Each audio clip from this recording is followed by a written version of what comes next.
அன்புள்ள நியூஸ் தமிழ் நேயர்களே, உங்கள் அனைவருக்கும் எனது இனிய புத்தாண்டு நல்வாழ்த்துக்கள்.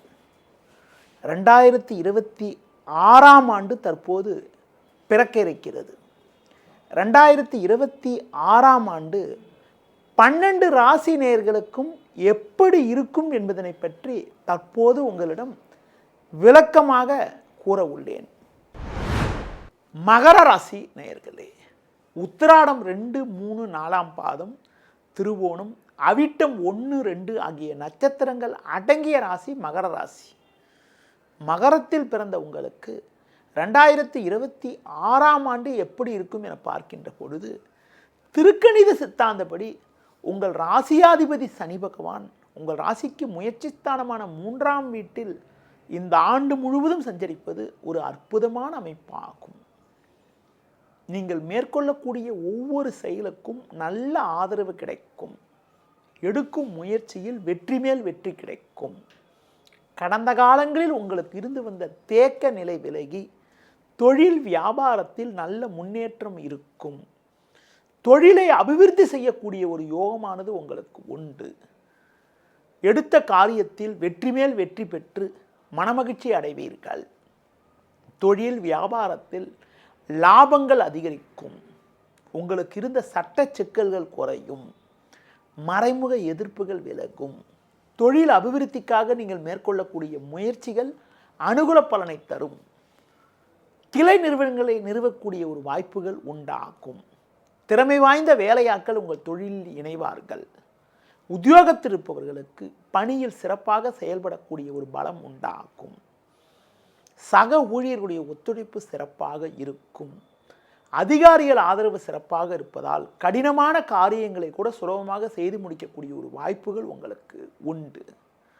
இந்த 2026ஆம் ஆண்டில் முதல் 5 மாத காலங்கள் குருவின் சஞ்சாரமானது சற்று சாதகமற்று இருப்பதால், அதாவது ஆண்டு தொடக்கம் முதல் 2/6/2026 முடிய முதல் 5 மாத காலங்கள் குரு பகவான் உங்கள் ராசிக்கு 6ஆம் வீட்டில் சஞ்சரிப்பார். அது சற்று சுமாரான அமைப்பாகும். அந்த நேரத்தில் மட்டும் பண விஷயத்தில் சற்று சிக்கனத்தோடு இருந்தால் ஒரு வளமான பலன்களை அடையலாம்.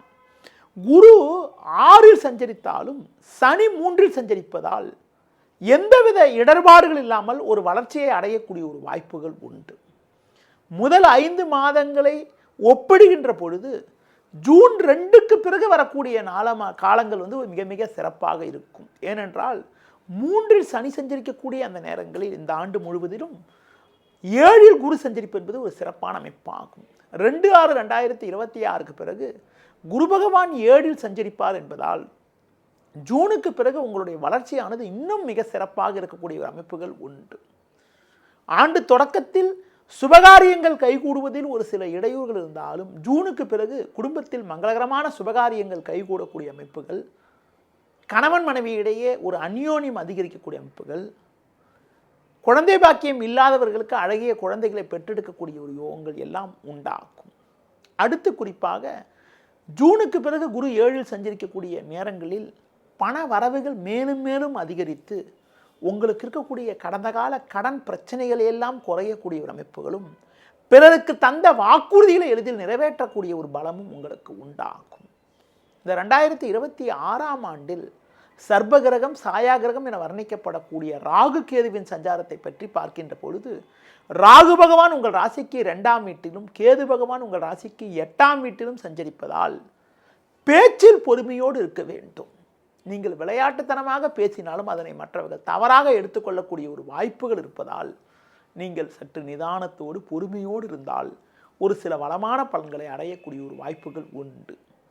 கணவன் மனைவியிடையே ஒற்றுமை இருக்கும் என்றாலும் ஒன்றுமே இல்லாத விஷயத்திற்கு கூட சின்ன சின்ன கருத்து வேறுபாடுகள் ஏற்படலாம் என்பதால் உடனிருப்பவர்களை சற்று அனுசரித்து செல்வது நல்லது.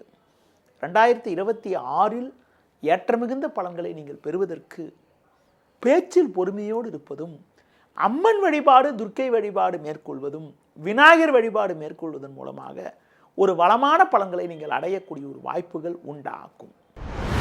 நேயர்களே, இதுவரை 2026ஆம் ஆண்டுக்கான புத்தாண்டு பலன்களை உங்களிடம் கூறினேன். நன்றி, வணக்கம்.